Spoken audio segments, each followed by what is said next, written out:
Hi, Sarah. I'm so excited to talk to you today. You are such an amazing human, and I know you have an amazing story.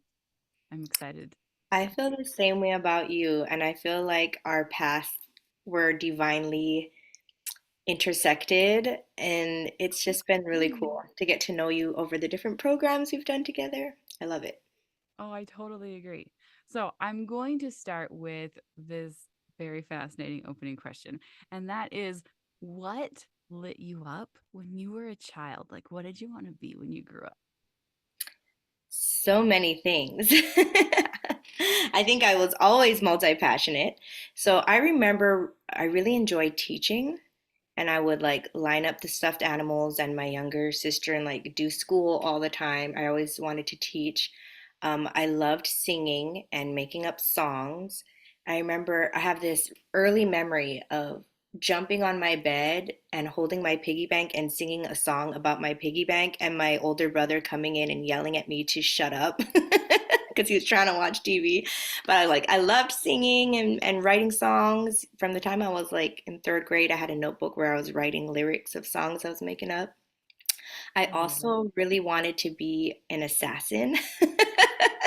Assassin? Or like a secret agent spy, because I watched some of those movies in the 90s of like sneakers or like spies and assassins, and I thought it would be really cool, but I didn't really understand what that entailed at the And they time. had the coolest outfits and the coolest background music, and they had like the mystery, Yeah, I the liked the best part. mystery and like, the wit and the problem solving and all of that. What else did I really enjoy doing? Um, those are the ones that stand out to me. I was really into astronomy, and I liked to read astronomy books for pleasure reading, like as young as second grade, and I always thought the universe is really interesting. So those are some of the things that fascinated me as a That's kid. Yeah. awesome. So my question from that then is, how did that lead you on your path and inform like what you ended up doing and where you're at today? That's a good question. And I think about the teaching. And I'm a life coach, and I'm running some group coaching programs right now.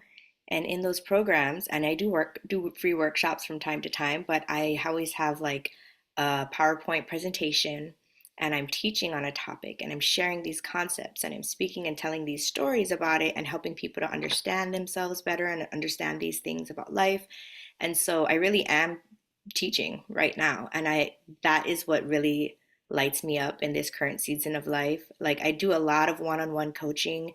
I've done one-on-one psychotherapy for years, and the group coaching is kind of new to me this year, and it's so fun. I'm like, "Ooh, I love this dynamic of teaching a new concept to a group and then having that discussion with them." So that teaching part has come in. Oh, and I'm a homeschool Yeah, teacher. I'm because a you're a homeschooling mom mom, so and I'm teaching my kids at home.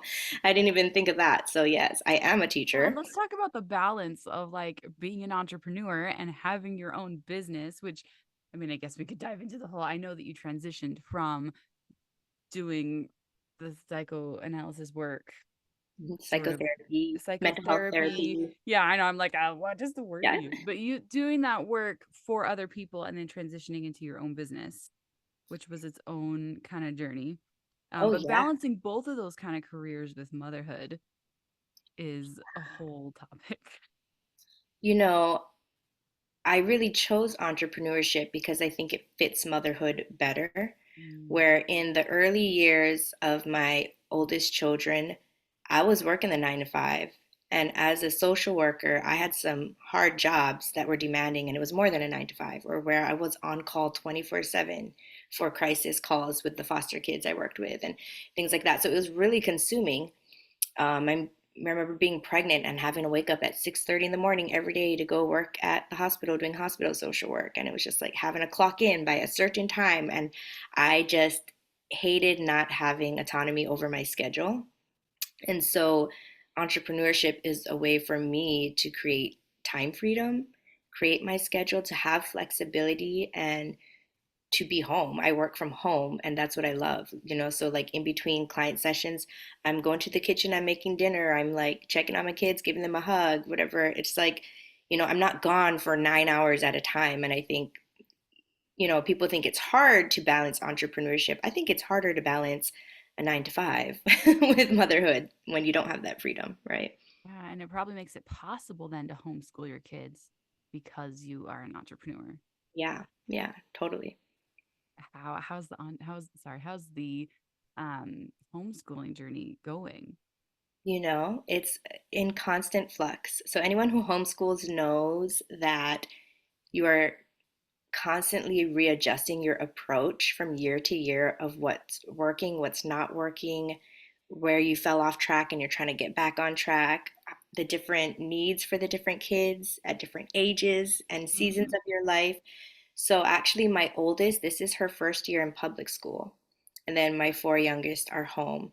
And I have to say, her being in school is making me busier and more stressed than than homeschooling because I had to Fascinating. download like 5 apps for communication with Right. school. I have to sign these forms. It's more expensive. I have to buy like a uniform for her choir, buy a yearbook, pay school lunch, and I'm like, what? Why is public school more consuming, busier? And they have all these parent meetings, and I'm like, Ah, I don't want to come to your parent meeting. Like, you teach my kid. Like, why are you trying to tell me all this? So it's just like that's really so consuming. interesting. When people are like, how could you? And I think for me, having ADHD, it's like it's scattering my thoughts with all of these things I have to keep track of, which feels overwhelming. But with homeschooling, it's like we do our lessons and we chill out. We sleep in, do our lessons, we chill out. We don't have to worry about all of these different things. And when you have kids in multiple schools, I can only imagine. So for me, I'm like, homeschooling is so much easier.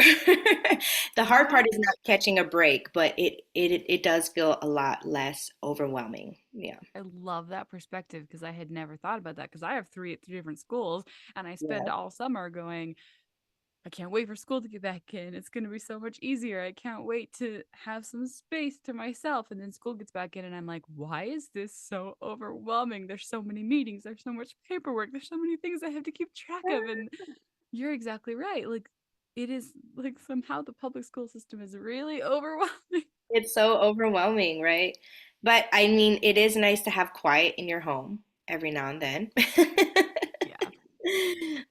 So that's the balance, right? But I really I love having my kids home, especially when they're young. And Yeah.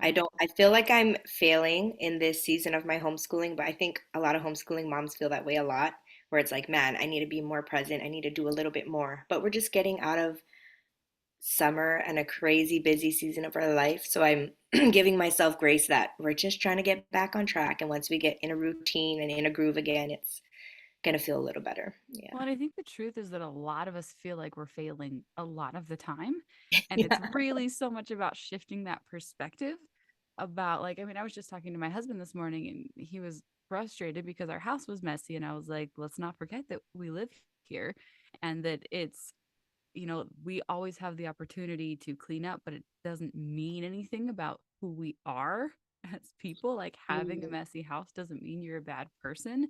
And getting out of your routine and out of, a typical schedule doesn't mean anything about who you are. It doesn't really mean that you're failing, but we tend to put that judgment on ourselves yeah. and bring ourselves down with it when we don't need to.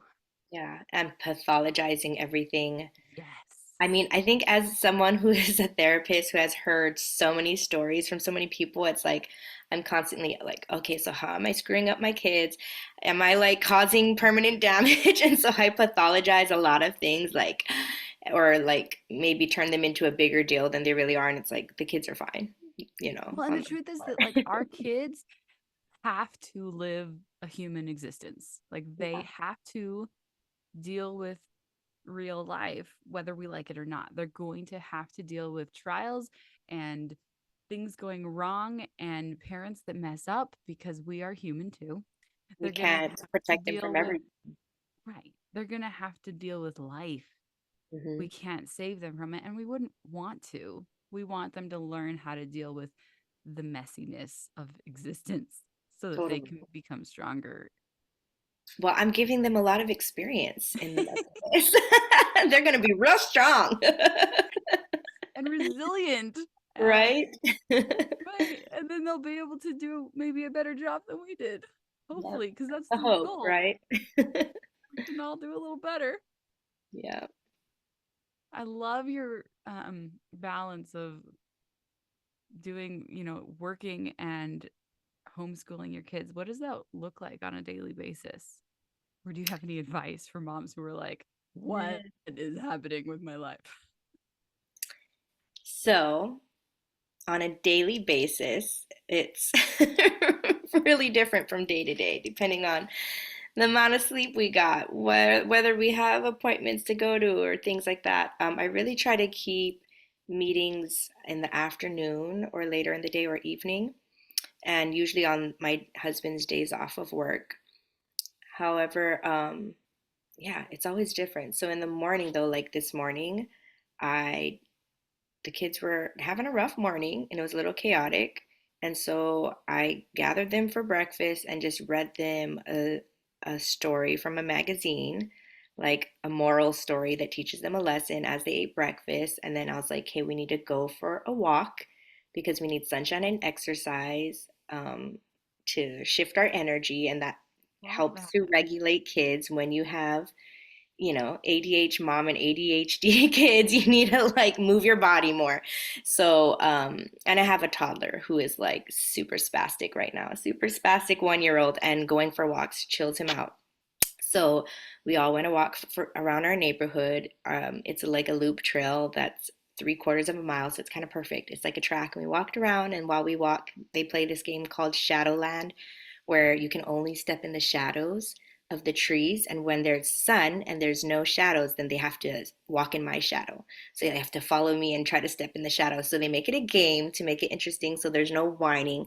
So that's like a trick of motherhood. Is like they created this game themselves, but when there's whining and stuff, like just turn everything into a game and the kids enjoy going for a walk. So that was our morning and we got back home and now my husband is doing homeschool lessons with them while I'm here. And it's just different. It's different, but most days we're just we're just trying to survive life. And the Well, homeschool you're lesson, adaptable, you're flexible. I'm really flexible because the kids' needs are going to be different, our schedules are different. I heard a concept recently that I want to share, and it's about routine and ritual. And so we're always talking about how we need routine, right? We need routine, and that's the masculine energy of like the to-do list, this, that structure. And that is so useful. Like they know we're going to do homeschool lessons. They know we're going to have family prayer, we're going to do homeschool lessons, whatever, right? But the ritual is the feminine side, and that's what makes things sacred. So we have the structure and we have the sacred, and that's listening to your intuition and going with the flow and not being so um, strict and inflexible that we're just fighting against the flow, right? So the ritual is like, how can we make this intuitively work for our needs today? And maybe we need to do one lesson instead of two lessons today because they're struggling to focus. Or maybe we need to go for a walk, or maybe we need to change up the routine, right, for interests. And so I love that concept. I heard that from Kate Strong. She's an amazing coach as well. So I just wanted to throw that out there. I But love that. good concept, right? Like we've got to Yeah. have the routine, but we've got to have the flexibility too. Yeah, the routine doesn't work when you're fighting against nature, when you're fighting against yourself and you're like, no, I hate this. Yeah, Like it's not yeah, working for me yeah. right now. Routine is wonderful when it is intuitively informed. Mhm. It has to be, you know, in line with how you are doing today. It just has to be. So I wanted to ask you next how you take care of yourself in all this, how you remember to prioritize your own needs, but also your own dreams. Ooh, that's a good one. I love talking about dreams. I do a lot of that with my clients. So taking care of myself, like this morning, for example, everybody wanted to be in my room. Sometimes they do that. They all want to come in my room and they Yep. started playing and I couldn't get them out to have alone time, so I just grabbed my scriptures, walked downstairs, and was like, I'm going to read quietly on the couch while they were being chaotic in my room. And I'm going to carve out, instead of being like, come on, guys, we got to start our routine, like, let's go get breakfast. I was like, let me take some 10 minutes to myself to have a little time to myself, and then we'll start our day. So just like being intentional about taking those pockets of alone time. The other part of the self-care is like I want to walk and move my body because I work from home, I homeschool, I order my groceries to my house, and I'm like I'm in my house all day and I need to move my body as part of my mental, physical, spiritual self-care. So I said, "Okay, guys, we're all going to go on a walk together." And then sometimes I do it at night when they're in bed. I walk again and I talk on the phone to friends or family to keep in touch. So that walking a lot is a big part of it. Um, and just not feeling guilty about when I need to take time for myself and schedule things in. Um, it's really Yeah. the mindset that if I don't do this, I'm not going to be as good of a mom. I'm not going to be as effective as an entrepreneur or a coach. I can't tell my clients to do all these things and I'm not doing them for myself, right? Yeah. We show up as our best selves Yeah. when we've given ourselves what we need. And Yep. then it's like nobody wants, the seconds of us. Nobody wants the burnt out, bitter part of us. They want our best, our lit up, fully embraced, like loving life. Like they want us just after we have taken a nap and had a dance party and like eaten something, you Right. know? Right. That's the best version of ourselves. That's the version of ourselves we want to give our kids and our clients and our families and everybody. And I think a lot of us times we forget that Yeah. and we just keep running ourselves ragged. Or we feel like it's selfish, but it's really serving everyone else when you're taking care of yourself because your relationships are going to be improved, right? Your work is going to be more efficient. Everything's going to be better. Yeah. And it's really worth noting to like notice other people when they haven't been taking care of themselves and they're burnt out and they're, at the end of their rope and going, oh, they're treating me the way they're treating me, not because of anything I did, not because of, you know, not because of something, but because of them, because Yeah. they are needing something, because they need a sandwich, because they, they need a Snickers, like the commercial, right? Because they need something that they haven't given themselves yet. And my favorite quote is from Frozen: people make bad choices when they're mad or scared or stressed. Totally. I don't even And know it's where like, that is in Frozen, but that it's is in so the true. song, it's in the troll song. The trolls Oh, sing the it. troll song. People make bad choices if they're mad or scared or stressed.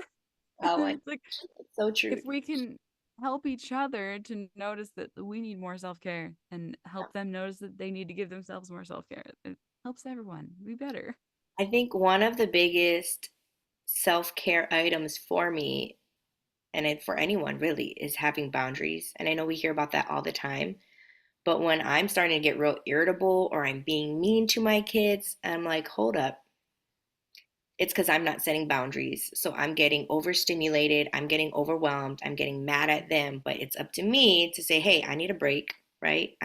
Sorry, I can't lay down with you right now when you guys are playing around because I got other stuff I need to go do, right? And so, like, just setting that boundary instead of losing my crap on them. Like, your self care Right. is setting boundaries. Yeah. It's reminding yourself that, wait a minute, I don't have control over them. I cannot force them to stop screaming at me. I can't force them to be different.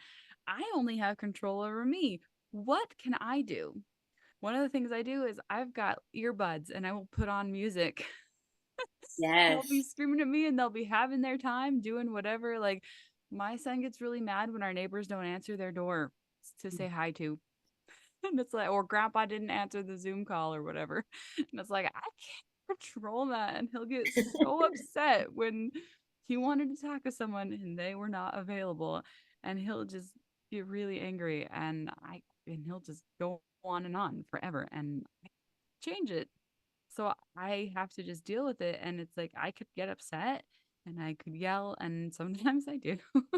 But I can also choose to use the tools that I have, which is like music. Music is my favorite tool. Yes. The But perfect escape. right, I'm like I can put in headphones and I can still be in his presence while separating my mind from his yelling, While from his dissociating a little bit.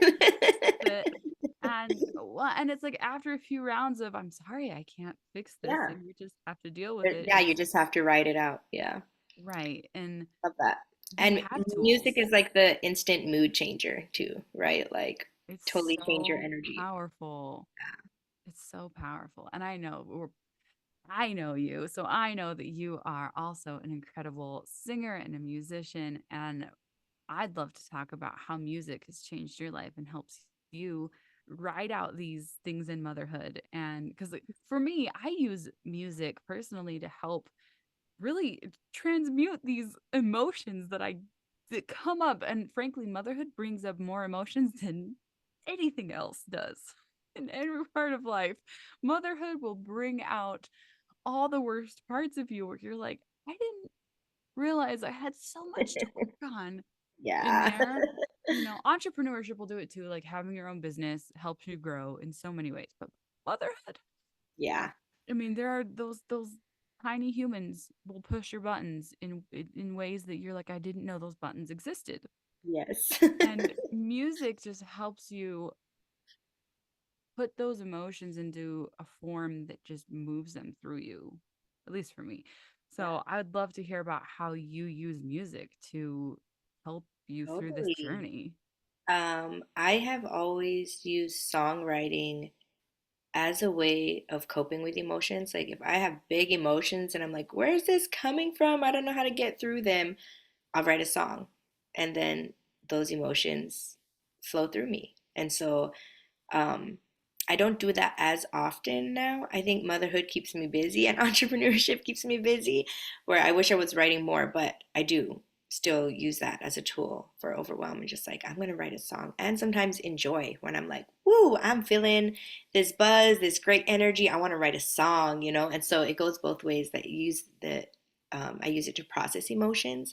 And then I also recently discovered that loud singing um, I don't know it what's the word I'm looking for, but it relaxes like the vagus nerve or stimulates it or something so that it's calming.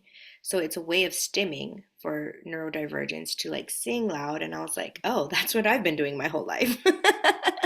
So so that itself, just singing helps. And then the music is an instant mood changer. Like sometimes when there's chaos, I'm like, Alexa, play a song. And then everybody's like, instead of being in discord, we're now suddenly in unison vibing to the same song. And it just changes the energy of the house, right? So, so many ways to use music. My favorite is driving in the car and just blasting music when I'm alone. Like, no kids. That's my favorite.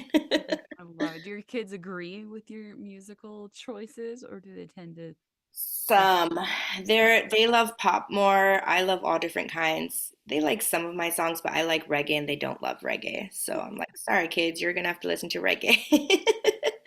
They love like Taylor Swift and pop and things like that. Bruno do they like it when Mars. you sing? Is my other question. Um, Which I ask because my kids yes, I scream when think I sing. For years when my kids were younger, they every time I tried to pick up a guitar and sing, my oldest daughter would just like freak out, like, no, give me all your attention. And so that was really hard. I think that's where I kind of got out of the habit of playing and singing. Um, but I need to do it more with them. We do karaoke nights at home, and that's fun. How As far as like awesome. me singing on my guitar, I don't do it as much in front of them. I usually do it alone because it's less. They always want my attention if I'm there. Yeah. It's hard to jam and vibe with them all in my face. Yeah, I Yeah, totally understand that. We're yeah, in that phase of like I sing and my kids start screaming, but that might be yeah. because I often am like making up songs about like putting your shoes away and buckling your seatbelt and things like that. And I actually wrote a full on song at the beginning of the summer called When Is School Back In? And it's got like trumpets and it's I like a love doo-wop, like big band, like it's hilarious and I love awesome. it. I tried to get them to sing on it and they didn't want to because there's a line that says, like, don't look under the bed. Like I cleaned my room, but don't look under the bed. I wanted them to like to To sing yell that that line. to sing that line and they wouldn't do it. So that was a Aw. bummer.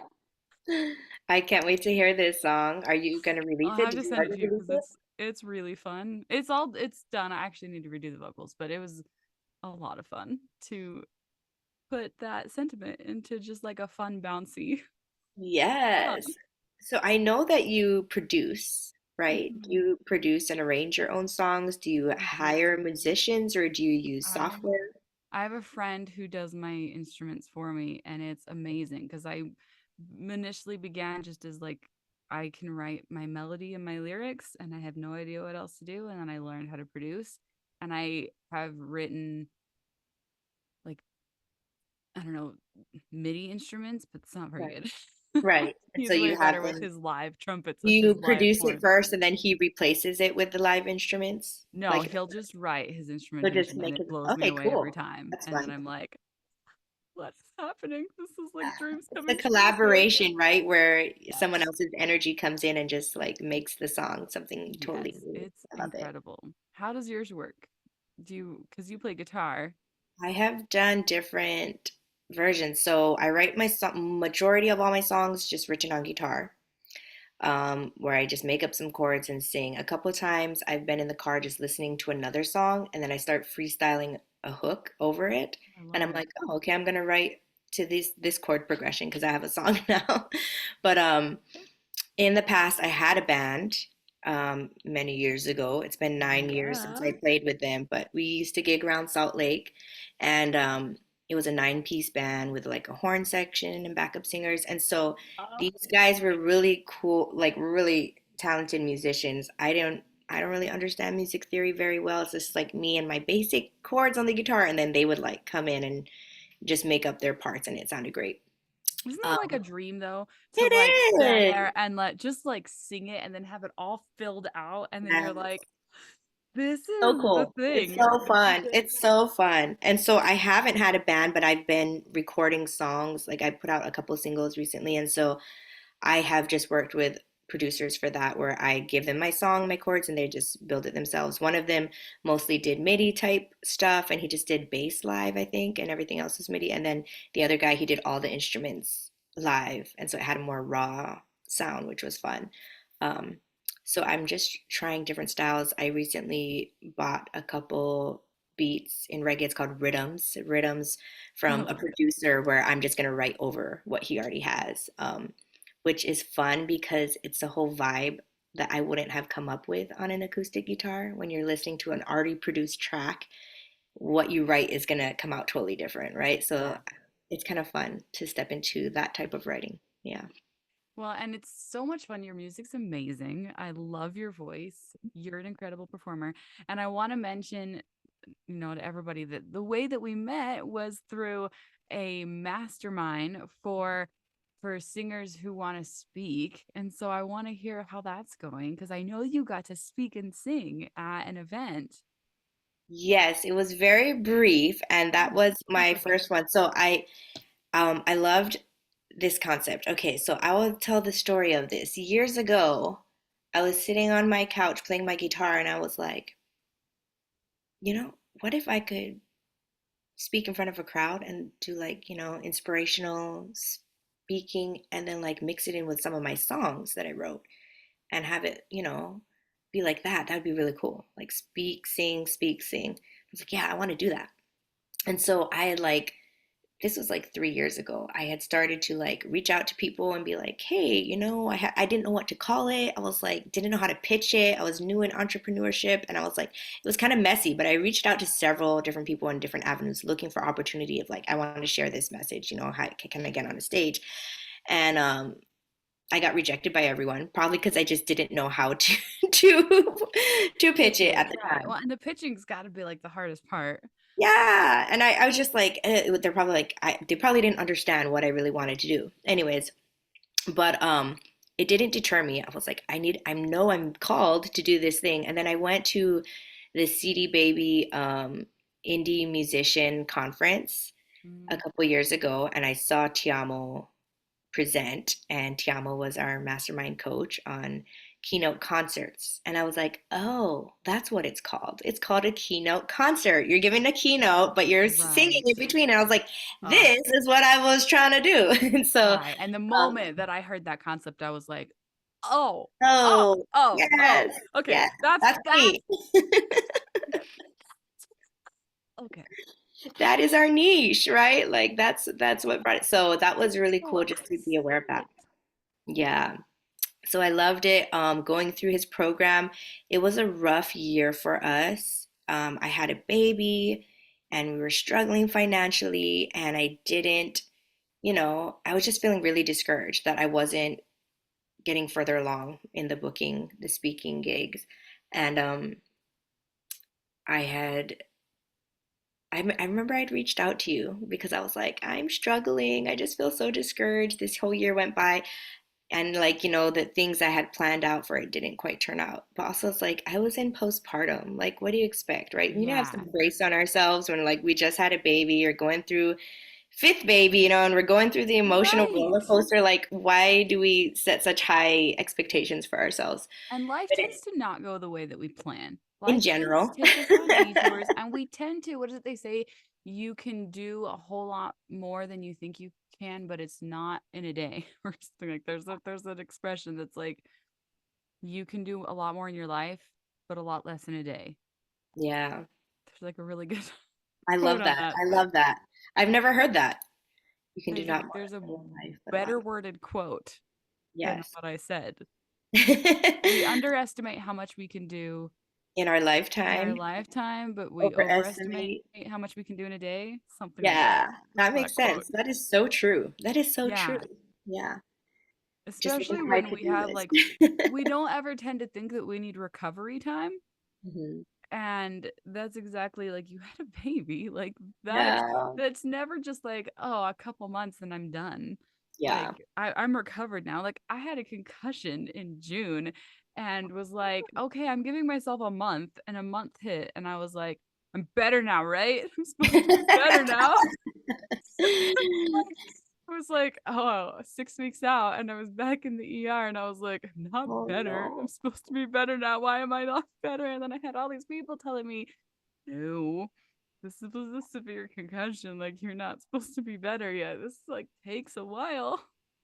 We put deadlines on our healing, right? And you Yeah, like I don't have time to be healing. sick. Like I Yeah. only have time to like fully get stuff done all the time and be totally my most productive self every moment of the day. I scheduled out sleep time and then didn't give myself half of what I scheduled. And then I expected myself to be top Recover. tier productive all Yeah. the time. Yeah, So, giving ourselves grace. And I think one of my favorite concepts is hold on to the dream, let go of the timeline. mm, Because we get so caught up in like, I'm gonna do, and like deadlines, timelines are so good for goal setting so that you try, right? Because otherwise you're not gonna take massive action if you don't have that pressured yeah. timeline. But then when things don't turn out the way you expected, because so many things are out of our hands, we do, and then it's like leave it up to others or the universe or God to like, create that path. And we have to surrender to, okay, the timeline isn't what I thought it was. That doesn't mean it's not going to happen, right? Don't let go of the Yes. dream, let go of the timeline. Yeah. Don't give up on it. Well, and how often are we setting goals that we can't control? Like my goal is to win that competition, or my goal is to like do something that I actually don't have any power over. Yeah. Yeah. You're like, that can't be your goal because you can't control it.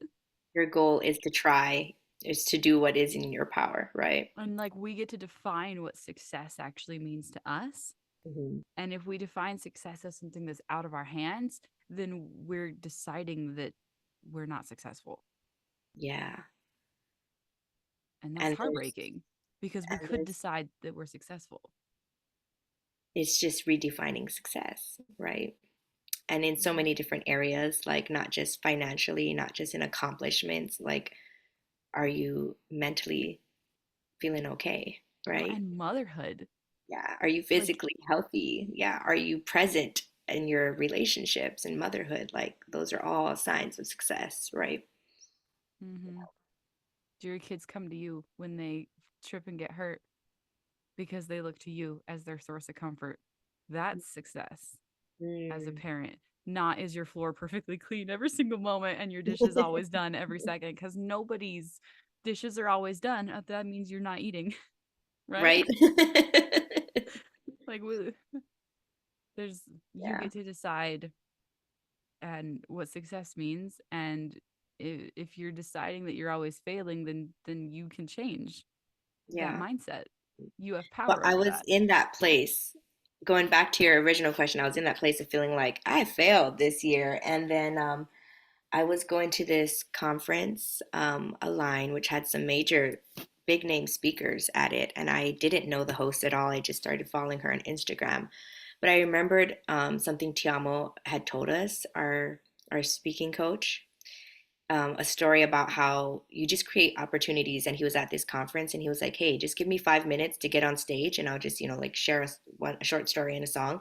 And they were like, okay. And then he went up there and killed it. And it was just like getting that exposure, right, in that 5 minutes. And so I was like, what if I ask her, like, hey, could I, like, just sing a song for everyone that's like inspirational? And I was like, she's probably like, who does this girl think she is? Right. And this was probably like a week and a half before this big conference that she's trying to host. And she's so gracious, so kind that she actually gave me the time of day instead of being like, sorry, it's too late. All of the plans have been made. Like, she could have been totally inflexible, right? Like, I don't have time for this crap. Who is this girl? But she was like, well, send me a video and let me hear it. So I gave the backstory of this song, which was like my little short, keynote inspirational story, which was a few minutes, and then I sang the song and I gave her the lyrics and she was like, sure, I could have you do it at the VIP dinner. And so it wouldn't be in front of the whole conference, but it was in front of like 100 or so people. And I was like, yes, thank you. And so this is Brooke Hemingway, and she does these Align concerts I actually Align know who that is conferences too. every January. And if you have not heard of it, you need to get to those conferences because it was amazing, so amazing, transformational for anyone who's on like a personal development journey. Get to Align; it's so worth it. And she's hosting another one this January. But that moment, like I was a total stranger, and she just gave me this moment to get up there and speak and sing, and it definitely benefited me more than anyone else. Maybe it was fun and inspiring and entertaining for other people, but for me, it was like this, okay, I can do this, right? Like, okay, here is a chance to break free. And what's funny is I haven't even focused on keynote concerts since then, since January, but I did start coaching with her. I signed up for her mastermind, and I'm really just dialing in on expanding my coaching business and getting consistent income. And that's how I launched group coaching. And I'm working on launching a retreat now, which is super exciting. So, keynote concerts are there still, but I Well, feel and like, that okay, vision, there's a that season for each thing that I'm, right. I'm going to Well, focus and on. that vision is still there, and she now knows you for that. Yeah, Like now she knows like what your potential is and what you're capable of, and like that seed has been planted, not just in her mind, but in everybody who saw you's mind. true. That's That true. seed's been planted, and it's like that that dream is there, that vision is there. It's not going away, even though we work on other things, even though we're multi-passionate and other opportunities come up Yeah. and life is lifey. Like Yes, life is lifey. life is so lifey. That vision is there, that dream is not going away. It's being held Yeah, and for I you. think remembering there's seasons, right? Yeah. There's seasons, and it's like I haven't forgotten about it, and I don't feel discouraged. That's the difference now because I know I even have on my wall here, like this is my season for like really hustling on these certain things I'm working on. I have them listed here, and then it's like keynote concerts in my next season, Yeah. September, October, possibly. Right. To remind myself, like, oh, I haven't given up on it, but like, this is my season to focus on this, and then in my next season, I'll get back to starting to reach out to conferences and pitching and things like that. So, All you right. And know, it's okay if you don't know the answer to this question, but I'm so curious if you know what your message is for your keynote concert. my I'm still me- working on mine, so just so you know. So if you're not how like do totally I don't tuned up have already. my elevator pitch, but I would say my message in general in everything I do is hope. So in my music, in my songwriting, in my coaching, Mm. in my Instagram posts and stories, and in my keynote, it's always like about hope of that dream and to not give up and to believe that those things you desire are possible, and so yeah, keep hoping for better and keep striving for better. I guess Yeah, that's a general message. I love that. What you want is meant for you. I Yeah. love that. I have a song called Stay Delusional, and it's about like when all odds are against you and you're like, you know, the part of the hook is, so I stay delusional, um, even though all signs, in my mind, it's still a yes, even though all signs point to no. So it's like I'm feeling like so discouraged and stuck Mm. right now. And I'm like, and I wrote this last year when I was in that place of like, I'm not reaching my goals. And it's like, no, it's going to happen. It's still going to happen. And you have to hold on to that vision, because it's a roller coaster. The entrepreneur roller coaster is real.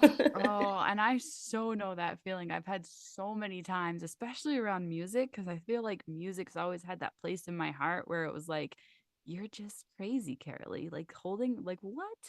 Yes, That's what you want? Because there's something around like entrepreneurship has always felt a little bit more within reach than the like being a singer felt. Like it always felt like the world was kind of like that's just a little too far, right? And so I yes. always had this voice going, is that logical? You should just Hmm. give up on that one. It's not really logical. Yeah. Um and so like I wrote my song called Wait, where it was like, don't give up just yet, wait. And Wait. like I just love the power of music to just be like, Yes. stay delusional. Like it's waiting for you. Like that Yes. dream's not out of reach.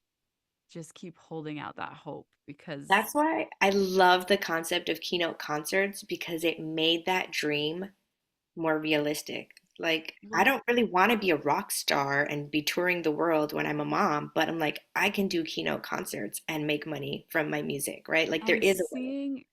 seeing somebody else do it Yes, like solidifies it in such an incredible way, like having an example of somebody who does it, and then Tiamo who's like, oh yeah, I go fly around the world once a month to right? go, right, to go live this dream, and you're like, oh, I could do that, like once a Yes. month. Oh, that's like that's like reasonable. Like I could go Yeah. do that. I could be away from my kids once a One month. keynote a Like month. that seems like a Yes. thing I could really do. Like it is like once you have an example in Yeah. front of you of somebody doing that thing, you're like, that's like a real thing. And But so the thing is, often, oh, so go ahead. I Sorry. was gonna say, so often it feels like there's no one who's ever done this before, so it doesn't feel like Mhm. tangible. And then if you can just find somebody who just shows you the way, even a little bit, you're like, Oh. really? Yeah, and just expanding your mind that we're so narrowly seeing that there's only this one way to do it. Like a singer is Beyonce. Right. What are your chances of becoming Beyonce? Not very great.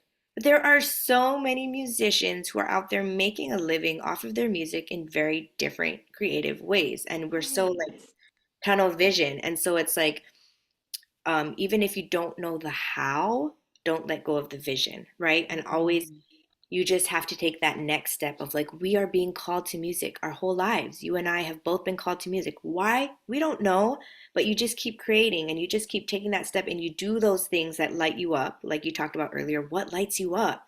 You do that because it's leading you somewhere, even if you don't know what the end vision yet is. Because, 3 years ago, I didn't know what a keynote concert was. But I was working with a coach, and they were like, even though you love music, you don't always have to make money from the things that you love. And I'm like, that's true, but I feel like that's a cop out because a lot of people are doing that.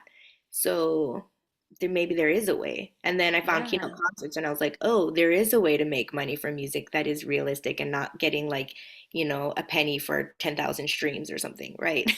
Right. Well, and there was this concept that I just love that we often, especially in the music industry, we're like, okay, it's either Beyonce or bust. Like I'm either the most famous or I'm nothing and it's worthless and I may as well give up now. And it's like, oh wait, there's a whole range of in between. Like I can enjoy my music career, I can enjoy my life, I can enjoy whatever it is I'm doing as it is and just Yeah. enjoy like what if there is a medium? What if there is a middle Yes. ground where I just love all of it now? Yes. Like there was and it helps to look back and be like, wait a minute, 3 years ago, I didn't think that writing an album or releasing an album was even possible. I thought that was a pipe dream. I thought I never could have done that. And now What? I've done it. You've done And it's it. like, oh my gosh. Like if you look at the past versions of yourself, like who you are now is a dream version of you from, 5 years ago.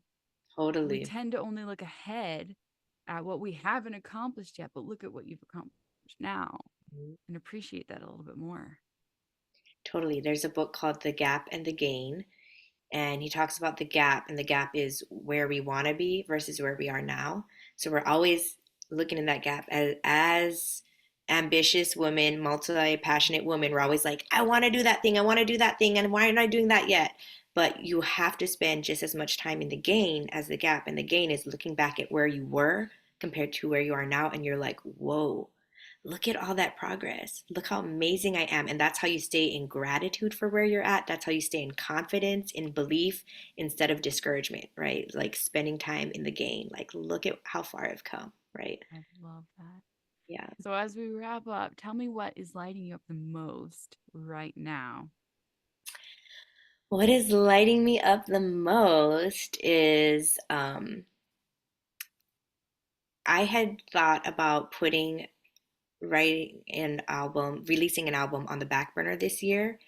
And recently, I spent some time working on a film with my family and just being around a lot of creative, artistic people. And I was like, I want to write that album now. That's not my back burner thing. So that is lighting me up because I already have some of those rhythms that I can write to, and I already have one song fully produced and mastered from last year that's going to go on this EP. So I'm excited about that. I am launching my own podcast um, called The Renaissance Achiever, and it is about being multi passionate, similar to you. And so I'm excited about that. And I'm working on, in my group coaching program, working on um, the Renaissance Achiever experience. And it would be like 8 weeks of group coaching and then ending with an in person retreat in Hawaii, where I am from. And it's, to help multi passionate people really hone in on what is their top dream and priority in this season of life, and how to start taking action towards it and stop stalling and removing all of those barriers and stories that are keeping us stuck. And so I'm super excited about that. Yes, That all the things. that's amazing and that's so important for the multi-passionate because we have a lot of things that we want to do and we often get stuck like, well, I'm doing 20 things right now and I feel like I'm not making any, Yeah. actual real progress towards any of them and then how do I choose one to really pursue when I feel like I'm leaving part of myself behind if I let go of Hmm. one Hmm. or if I where I mean, especially for moms, where we're like, I can't let go of the kids. I kind of Yeah. wish I could get a little more help in that arena. How, Yeah. how do I do that a little more? Yeah, so I think that's where it really helps to determine what is this the season for. And I have a process that I go through with my clients to help them realize what is most important to me right now. And then like taking aligned action and having that accountability to start moving towards that. And then it takes away the guilt of, but I'm not doing this, this, and this. I'm like, oh, because it's not the season for that right now. And that's okay. It's Oh, I still on love the that. vision, right? It's still on the dream, just like the keynote concerts for me right now. But right now, it's my season for this, right? Yeah, and fully embracing that, like, yeah, maybe there's not enough hours in the day to do everything you wanted to do, live out every single dream today. Yeah. That's probably not going to happen all Yes, today. it's not realistic. But We you like to can, think it is. As people with ADHD, we're like, yes, or multi-passionate. We'd like to think that's yeah, possible, but it's not. right. But tomorrow, but like you have a whole amazing life ahead of you and you're not going anywhere. Like you're here and those dreams are waiting for you. Yep. But you can't truly live if you're not in this moment, Hmm. appreciating the individual facets of who you are. And one of those is going to be, if you're a mom, like one of those is motherhood. And if you're Yeah. not enjoying like your kids at the age they are now, you're going to miss out on some of those things, A right? 100%. Yeah. And you want to spend some time in your day like really being present for that. But like we also want to be present for the other parts of ourselves, and we're going to feel scattered and like we're missing out if we're not giving our full attention for, an hour or whatever to those parts, like to the Yeah. music. And for me, it's to, for you to teaching, and for me to teaching makeup because that's what I'm diving into. And it's like, it doesn't have to take all of your time to do each of these things, but be fully present for what you are doing right now. Totally. Totally. So my coach, Brooke Hemingway, she has 6 kids and runs multiple businesses and, hosts events and conferences and all these things. And she said she doesn't get overwhelmed and she doesn't have mom guilt because wherever she is, that's where she is. So she's always fully present where she is in that moment. And when I'm home with my kids. And when I'm working and coaching, I am present there. And so you're not trying to juggle both or be scattered. It's just like be in the moment. And then there's no, that lets go of the mom guilt because you were present. And because how many times are we there was a time where I was home, 24/7, not working on anything else, just stay at home mom. And I wasn't present with my kids because I didn't know how to be present. But now How I to can be multitask. more, now I can be, or I was just, tuned out, like, always overwhelmed, unhappy because I'm not doing things that light me up. I'm not filling my cup. I'm just like numbing out on Netflix and social media instead of like, oh, now I'm doing things that fill me and light me up and are giving me skills to be more present with my kids, to enjoy these moments, to be a better mom, right? And so it's just like, yeah, being where you are, right? I love that. Like you can be multi-passionate Mhm. without always multitasking. Yes, yes. Ooh, I love that. That's so Yeah, true. I'm a chronic multitasker, and it's really Same bad. girl, same. The more that we can just be fully present in whatever we're doing, the more that we really live our lives and can just more fully appreciate the thing we're doing now. And there's just less. What I notice is for me, if I'm trying to multitask all the time, which I do struggle with as well, I will feel stressed and I will feel overwhelmed. But if I'm just Oh, like, that's for later, I'm here now, chill out, right. okay, I can enjoy Yeah. the moment. And then Yeah. I'll feel guilty for not like really putting my best foot into either thing where I'm split Right, right, halfway. right. Because like dinner's getting burnt while I'm trying to do the one thing and then the other I thing think and that's then motherhood though. Like motherhood yeah, requires multitasking it and women are does. good at that. And, but like mentally, if you're just like all in your head about whatever you're worried about or planning to do next, that's when it gets really, I think the mental multitasking is the part that's Oh really yeah. that Well, takes and you it away. comes back to your seasons. Like there's a season for each thing, and that could be a season in your day. Like Yes, so there's a true, right? The season in time your day. blocking. Time blocking. It's so good. Oh, this has been amazing. Thank you. Thank you for coming. I Thank just you. love talking to you. Tell us where everyone can find you and follow you and come join all your group programs and So see your music or listen to your yes. music. Okay. Oh, so many things, but I guess that's why we are multi-passionate. So, so you can find my music. My former artist name is Sarah B Band, Sarah with a H, B as in boy band.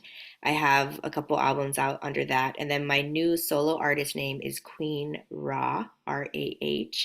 And I just have 2 singles out with that, but more to come.